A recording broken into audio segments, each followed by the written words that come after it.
لە سنووری قەزای سیدەکان نزیکەی 500 هەنگەوانی لێوە 10,000 مێشی هەنگی لێوە ڕۆژ بە ڕۆژ ئەو ڕێژەیە لە زیادبوونە چونکی سنووری قەزای سیدەکان کەشوهەوایەکەی لەبارە بۆ بەخێوکردنی هەنگ.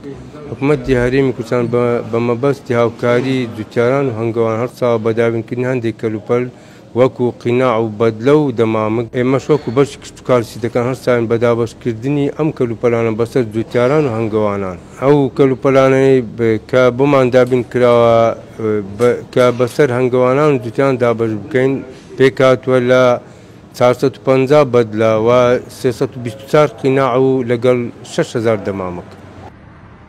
ئێمە داواکاری هەنگەوانان بۆ دابینکردنی دەرمانی ڤاڕوا و ئەو نەخۆشیانەی کە بەسەر هەنگ دێن ئێمەش بەرز دەکەینەوە بۆ سەروی خۆمان بۆ دابینکردنی ئەو دەرمانانە.